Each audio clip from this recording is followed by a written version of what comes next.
Diqqat aholiga tezkor xabar. O'zbekiston viloyatlarida yana kuchli zilzila sodir bo'ldi. Afsuski, dahshatli zilzilaning ortidan 346 kishi halok bo'ldi. Barcha O'zbekiston fuqarolarini Alloh asrasin. Assalomu alaykum, hurmatli tomoshabinlar. O'zbekiston va jahonda sodir bo'layotgan eng so'nggi va dolzarb xabarlarni o'tkazib yubormaslik uchun hoziroq like tugmachasini bosib qo'yishni unutmang. Diqqat qiling, Qirg'izistonda sodir bo'lgan zilzila kuchi bugun O'zbekistonga ham yetib keldi. Bugun 29-may kuni Qirg'izistonda 4.8 magnitudali zilzila sodir bo'ldi.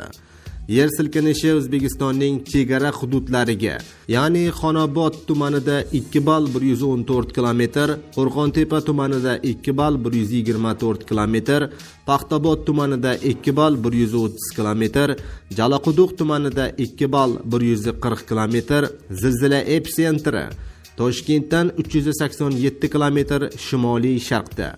Zilzilaning sodir bo'lgan vaqti 29-may soat 13:15 da, magnitudasi 4.8 ball bo'lgan. Diqqat, fojia. O'zbekistonda 2026-yilning 3 oyida O'zbekiston hududida 1102 ta yo'l transport hodisasi sodir bo'lgan. Ularda 346 kishi vafot etgan. Tahlillarga ko'ra, yo'l transport hodisalarining 32.9% belgilanmagan tezlikka rioya etmaslik, 22.4% svetofor talablariga amal qilmaslik, 13.6% haydovchilar tomonidan piyodalarga yo'l bermaslik oqibatida sodir bo'lgan.